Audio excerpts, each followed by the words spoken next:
Here's a look at my top 5 favorite female characters from the Amazing Digital Circus and Glitch Productions.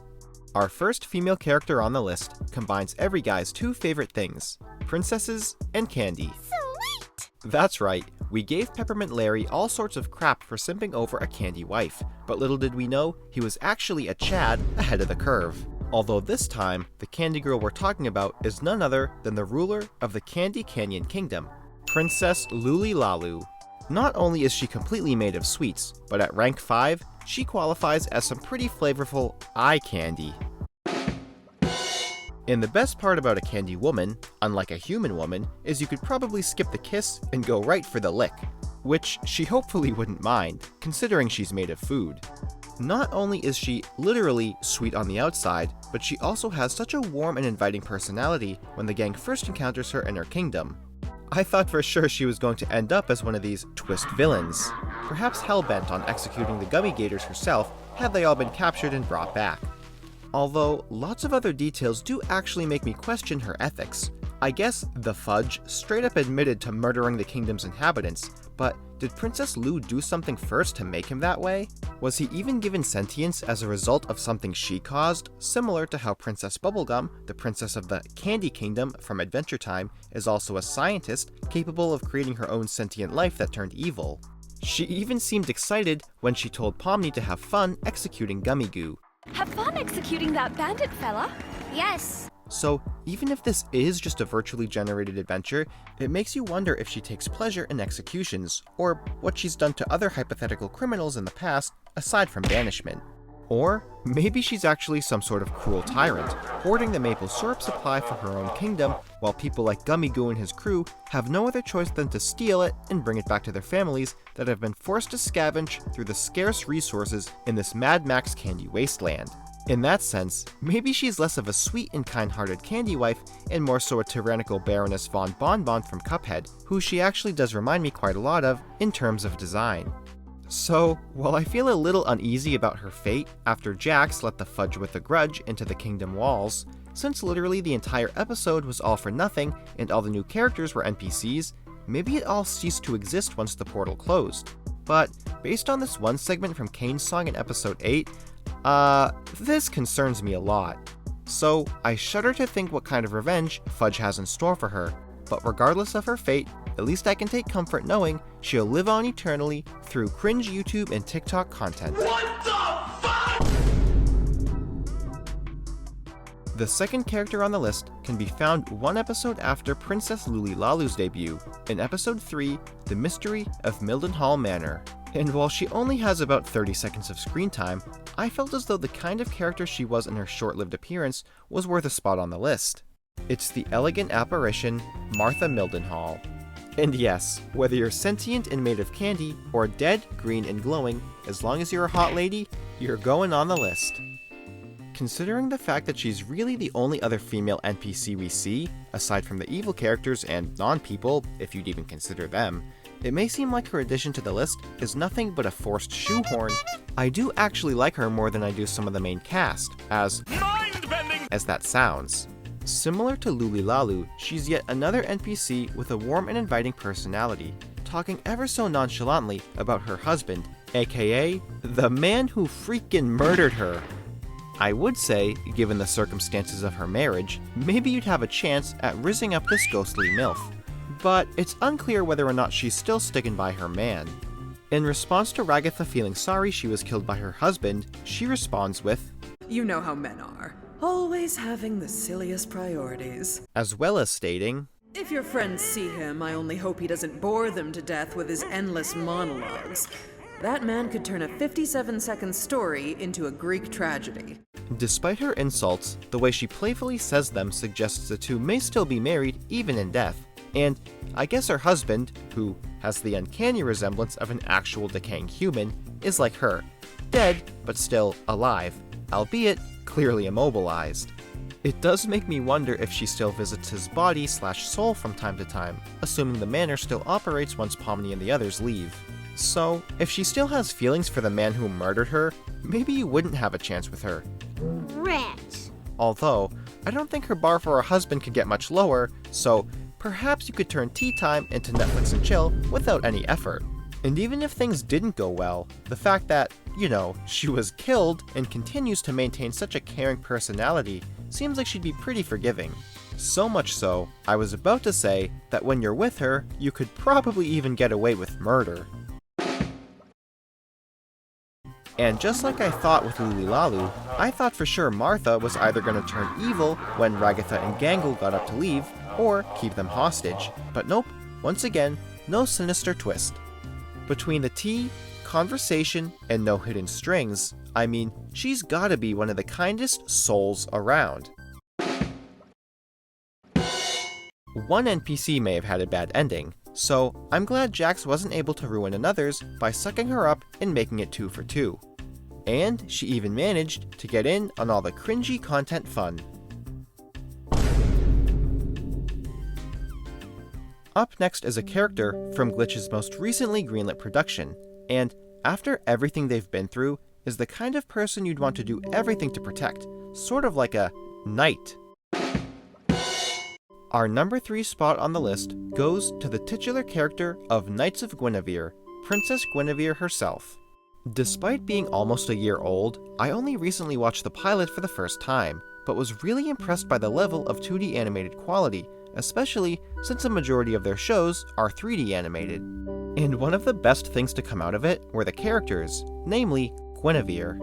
I really like her introduction in the first couple of minutes of the pilot, despite all the physical and psychological pain she's enduring.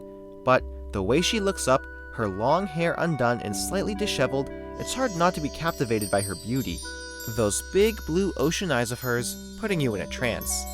I mean, I've had some pretty cringe robot crushes in my youth, but this time around, I don't feel as ashamed of simping for this one. Additionally, I do actually like Olivia's design a lot as well. I mean, she's rich, she's pretty, and while she may appear to be the main antagonist of the show based on the pilot, I personally don't perceive her as a bad person. I know there's still a lot to be speculated about her character, but I think the type of demeanor she's demonstrated in her youth is definitely a result of whatever affluent upbringing she's had by her father, and the lofty expectations he likely placed on her as she began growing up, fully aware that controlling Guinevere and the entire park will be her responsibility. I mean, clearly there's a reason why Guinevere wanted to escape so badly, and it was pretty messed up seeing Olivia yank on her intestines like that. But, as I said, I'm hoping there's an underlying reason as to why she is the way she is, and that she'll eventually have some sort of redemption arc. After all, I thought she did look genuinely remorseful when she was begging her servants to find that specific Guinevere. She actually kind of reminds me a little bit of the administrator Quinella from Sword Art Online, a sort of secluded prodigy and ruler of her own kingdom, although, in her case, she manages to revert herself to a youthful state, unlike Olivia, who, despite all of this that's going on, will probably be lucky just to prolong her life long enough to reunite with her old Guinevere. So honestly, if we saw more of young adult and not granny Olivia, maybe she would have outranked Guinevere on this list for me. But since she's a dying old lady in the present day when this show is taking place, I couldn't turn a blind eye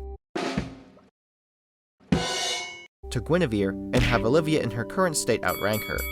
Although, I guess this is the current state of that Guinevere, so I kinda just contradicted myself. But maybe someday she can actually return to her former beauty.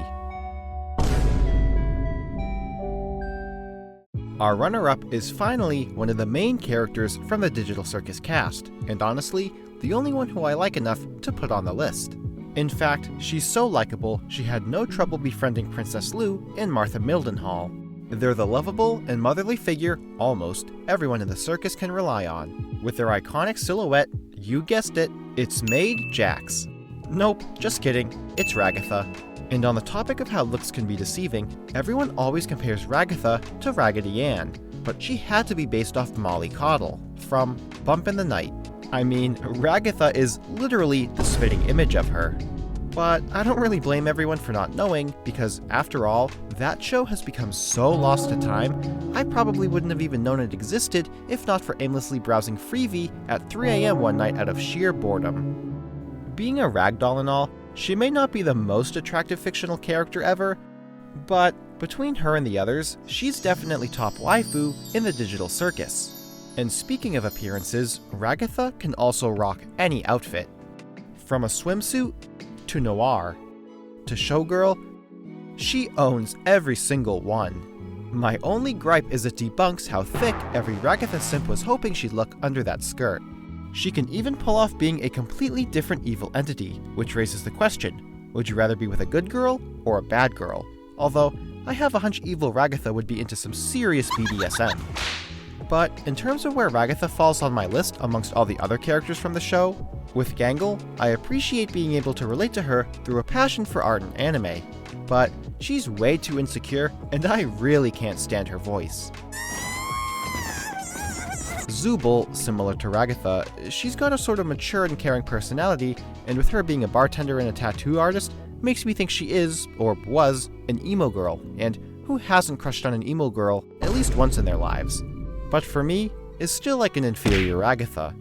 And Pomni, aside from the perks of being the relatable protagonist who always tries to do the right thing by helping others and standing up for what she believes in, that's pretty much all I like about her, making Ragatha the perfect mix of personality and appearance, being cute as a button.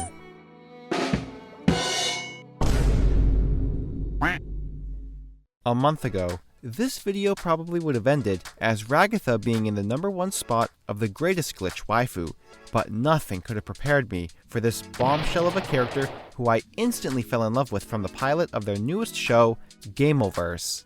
I'm not talking about Kit, or even Crab Girl. I'm sorry, Crab Girl.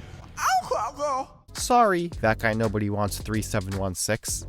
I'm talking about the blonde beauty, Misinformation. I mean, the second I laid my eyes on her, holy sh**. I think the pilot had been recommended to me on YouTube, and I told myself I'd get around to watching it at some point, until I happened to go onto the Glitch web store and came face to face with the Gameoverse goddess herself. And the way she looked, I could tell she was probably a baddie. And at first I thought, nice, I love a good hottie who's also a baddie. And then I thought, oh, wait a minute, she's a baddie. And you know what usually happens to bad guys in every piece of fiction ever created. Game over. But just to make sure the next 20 minutes of my life wasn't going to end in heartbreak, I low-key spoiled her fate by thumbnail scrubbing to the end of the episode. And phew, okay, she's still in the show. Now I can watch in peace without the fear of her getting blasted into oblivion. Yeah, remember when I said Ragatha could pull off anything, including a swimsuit? Well, What? It's just an ordinary crabby. Oh my goodness! I bet the Kit Gooners went wild with her swimsuit reveal, but the real gooning shouldn't have started until Misinformation arrived on the planet like 30 seconds later. And the way she outfit swapped, there was no hesitation, like at all. She freaking owned that swimsuit, and wanted the whole world to see her in it. But I mean, even her default outfit makes her super hot, and that ponytail, big, blonde, and literally half her body length, the perfect over-the-top anime-esque hairstyle I live for. It's even supporting her entire body in the figurine. Chef's kiss. I really need to get one of these. I also thought the light gun joke was so meta. Like, how often do you see actual video game light guns referenced in something? And man, she could tell me where and when to shoot my gun anytime.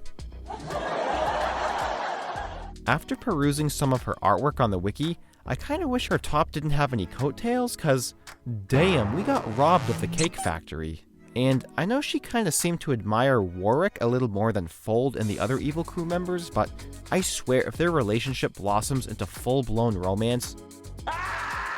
But ultimately, I hope this show gets officially greenlit, so I can see more of her in the future, and hopefully end up with a plushie. So, there you have it, my top 5 favorite female characters from the Amazing Digital Circus and Glitch Productions. From some candy, to a ghost, to a robot, to a doll, to a freaking smokestack.